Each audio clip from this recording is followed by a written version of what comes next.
दिल्ली से आम आदमी पार्टी के राज्यसभा सांसद संजय सिंह आज ईडी की इंक्वायरी में सलाखों के पीछे हैं। एक चीज़ देखा गया है, जब भी संजय सिंह कोर्ट में जाते थे उनके साथ एक शख्स हमेशा होते थे, वो होते थे सोमनाथ भारती। ये ना सिर्फ उनके पार्टी के विधायक हैं बल्कि एक वकील भी हैं। आज सारी दुनिया यही सोचती है कि जैसे सत्येंद्र जैन कई महीनों से जेल में बंद है, मनीष सिसोदिया जेल में बंद है, लोग अनुमान लगा रहे हैं कि क्या संजय सिंह का भी जो हालत है वो वैसा ही होने वाला है, क्योंकि ईडी जिस तरह से काम कर रही है और जिस तरह का उसका बैक रिकॉर्ड दिख रहा है, तो लोगों के मन में कई सारे सवाल हैं। और इन सवाल के जवाब के लिए हम लोग यहाँ सोमनाथ भारती जी के साथ हैं। सोमनाथ भारती जी, संजय सिंह जी के आप मित्र हैं, लेकिन मैं चाहूँगा एक वकील के नाते अब क्या होगा, जो अभी स्थिति है संजय सिंह जी की, अब आगे क्या देखते हैं? क्या उनको ज़्यादा दिनों तक, लंबे दिनों जेल में रहना पड़ेगा? देखिए, बहुत सौभाग्य है कि माननीय उच्चतम न्यायालय ने, सर्वोच्च न्यायालय इस देश का, उन्होंने ऐसे ऐसे सवाल दागे इस केस में ईडी को कि ईडी बंगले झांक रही थी। बोला भाई, मनी ट्रेल कहाँ है? अभी तक आपके पास सिसोदिया जी के खिलाफ क्या है? तो एक भी सवाल का जवाब नहीं था। मुझे लगता है कि समय आ गया है अब अच्छे दिनों का, क्योंकि जिस प्रकार से ईडी ने सवालों का जवाब नहीं दिया, तो एज ए लॉयर मैं देख पा रहा हूं कि तो मनीष जी को बेल मिल जाना चाहिए, पहली बात। दूसरी बात, माननीय उच्चतम न्यायालय ने ये बात भी कही कि जिस प्रकार के प्रमाण आप अपने पास रखने का दावा कर रहे हो, इन प्रमाणों के साथ ये केस 2 मिनट भी ट्रायल में नहीं टिक पाएगा। बताइए, उच्चतम न्यायालय का ये स्टेटमेंट कितना भारी है। ये जो हुआ कर रहे थे कि ये है और वो है। तीसरी बात, मैंने खुद पर्सनली पूरे केस को स्टडी किया है और केस में धेले भर का कोई जान नहीं है। पॉलिटिकली, चूंकि इनको आम आदमी पार्टी को किसी न कि एन केन प्राक्रेन घेरना है, नेताओं को तंग करना है, चूंकि केजरीवाल जी के अलावा इस देश में मोदी जी से सवाल पूछने वाला कोई शख्स है नहीं। तो केजरीवाल जी को तंग करो, उनको तंग करने के उनके साथियों को बंद करो। लेकिन भगवान भी बड़ा बलवान है, समय बड़ा बलवान है, भगवान का बड़ा साथ है। उच्चतम न्यायालय के इस फैसले के बाद, इन स्टेटमेंट्स के बाद, सोचिए कि केस में क्या रह गया। और जहाँ तक मैं देख पाता हूँ संजय सिंह जी के बारे में, यही ईडी माफ़ी मांगी थी कि आपका नाम गलती से ले लिया था हमने, जब उनको मानहानि का दावा ठोका था। मतलब हास्यास्पद है। अगर ये राजनीतिक नहीं होता केस, तो क्या मजाल था कि डिप्टी चीफ मिनिस्टर को अंदर कर देते, ऐसे प्रखर सांसद को अंदर कर देते। और सुप्रीम कोर्ट पूछ रहा था कि भाई, क्या किसी व्यक्ति को आप इंडेफिनिट अंदर रख सकते हो क्या, जाके उसको परवाने नहीं है? तो ये क्या है ये? तो मैं तो देख रहा हूं कि बेल के जितने मापदंड हैं सब पर खरा उतरता है ये केस। पहले दिन बेल मिल जाने चाहिए थे इनको। भाई, कोई डिप्टी सीएम है, कोई भाग रहा है क्या? कोई इस देश का सांसद है, कोई भाग रहा है क्या?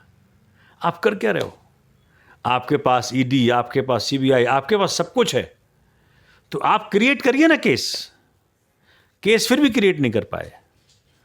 और जो हाई कोर्ट में चूंकि हमने लगा रखा है, माननीय संजय सिंह जी का अरेस्ट इलीगल है। आप समझिए कि इस देश, ये चलता है देश भारत के संविधान से, बाबा साहब के संविधान से। उस संविधान के तहत जो कानून बने हैं, सीआरपीसी हो, आईपीसी हो, उसमें प्रोसीजर डिफाइंड है। किसी व्यक्ति को अरेस्ट करने के पहले आपको नोटिस भेजना पड़ता है, समन करना पड़ता है, पूछताछ होती है, आप ग्राउंड बना पाते हो कि जी किन कारणों से बगैर कस्टोडियल इंटरोगेशन के हम इनसे सच नहीं उगलवा सकते। उसके ऊपर भी माननीय उच्चतम न्यायालय ने, चूंकि भारत का संविधान ये आपको हक देता है कि आप चाहें तो आप चुप रहें, ना बोलिए। मतलब इनका मतलब, जब ये कहते हैं ना ईडी वाले, भाजपा के दबाव में कि जी ये साथ नहीं दे रहा, उनका मतलब ये कबूल कर ले।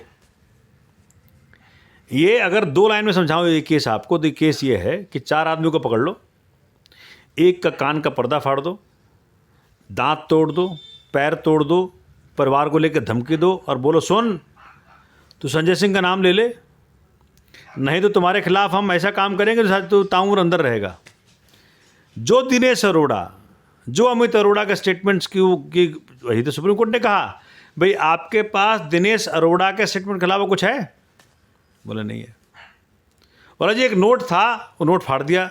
मतलब हवा में चल, हवाई केस है ये। तो आप दिनेश अरोड़ा के 8 पुराने स्टेटमेंट्स को अगर पढ़ें, उसमें एक भी बार संजय सिंह का जिक्र नहीं है। 1 अगस्त को उस आदमी को अप्रूवर बना देती है और उसको बेल दे देती है, और 14 अगस्त को जो उसका स्टेटमेंट आता है उसमें संजय सिंह का नाम ले लेता है। तो ये कहाँ का न्याय है, कहाँ का कानून है, क्या चल रहा है इस देश के अंदर? मैं तो देख पा रहा हूँ कि अगर वो उस व्यक्ति को कहता कि भाई सुन तेरा केस तभी खत्म जब तभी बचेगा जब तू जॉर्ज बुश का नाम ले ले, जो बाइडन का नाम ले ले, उसका भी नाम ले लेता वो। कहाँ जी जो बाइडन सम्मिलित हैं इसमें। यानी आपका ये कहना है कि ईडी जो है वो उन पर दबाव बना रही है कि आप इन नेताओं का नाम लें। हाँ बिल्कुल। और अभी तो एक किताब भी छपी है, उसमें मैं देख रहा था, उस किताब के अंदर जिस आदमी ने साक्षात्कार दिया है उसको कहा है कि क्या आपको कभी सीबीआई ने दबाव डाला? बोला हमें कहा कि तुम अरविंद केजरीवाल का नाम लो।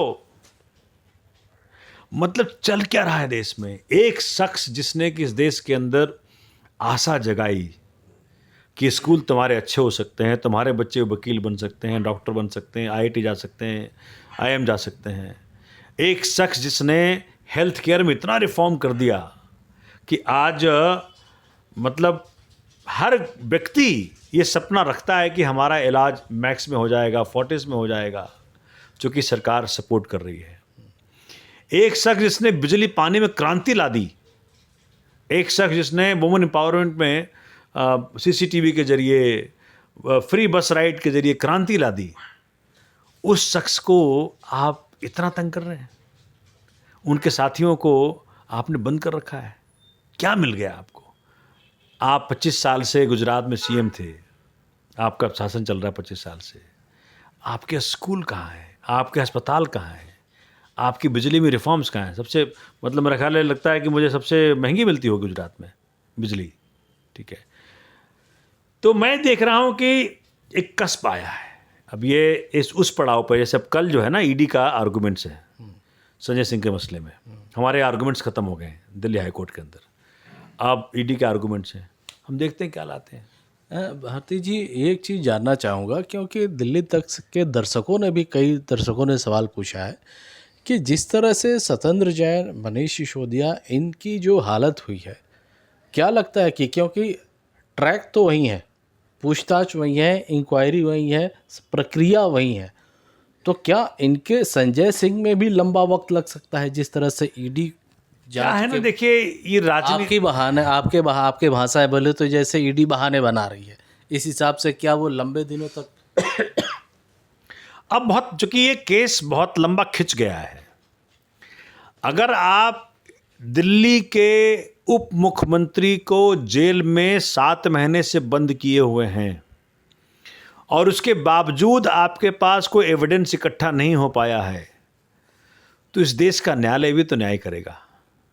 आपको बहुत मौका दे दिया न्यायालय ने, क्योंकि उसी केस का इन्वेस्टिगेशन के अंदर आपने संजय सिंह जी को अरेस्ट कर लिया, तो हमने तो अरेस्ट ही इलीगल करार देने के लिए पिटीशन दाखिल किया है, हमने बेल के लिए नहीं दाखिल किया। आप अरेस्टिंग को इलीगल करार दे रहे हैं और ईडी आपके पार्टी के खिलाफ ही कार्रवाई करने की मांग कर रही है। नहीं, हुआ क्या कि माननीय उच्चतम न्यायालय में इन्होंने कहा, जब कोर्ट पूछेगा कि भाई आपने इस आदमी को अंदर कर रखा है मनीष सिसोदिया जी को, तो क्या प्रमाण है आपके पास, कुछ दिखाइए।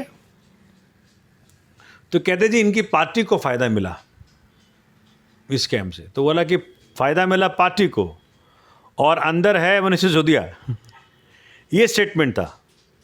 तो इसको उन्होंने ऐसे कंस्ट्रू कर लिया कि जी अच्छा हम पार्टी बनाते हैं फिर पार्टी को मतलब हास्यास्पद हरकतें हैं ईडी की।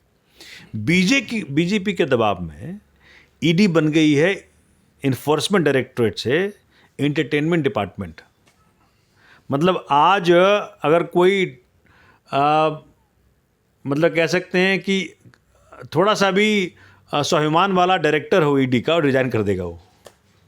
किस प्रकार के स्टेटमेंट्स तुम दे रहे हो कोर्ट के अंदर, तुम्हारा क्या हो रहा है, कैसे मिसयूज हो रहे हो तुम। तो मुझे लगता है कि अब वो समय आ गया है कि माननीय उच्चतम न्यायालय के जरिए ये केस सुलझ जाएगा। दिल्ली एक्साइज पॉलिसी में ईडी की कार्रवाई के तहत मनीष सिसोदिया और संजय सिंह फिलहाल ईडी के गिरफ्त में हैं, लेकिन इन्हें राहत कब मिलेगी, कानूनी कार्रवाई जो है वो कितने दिनों तक चलेगा, इस बात को समझने के लिए हमने आम आदमी पार्टी के नेता और वकील सोमनाथ भारती से बात की।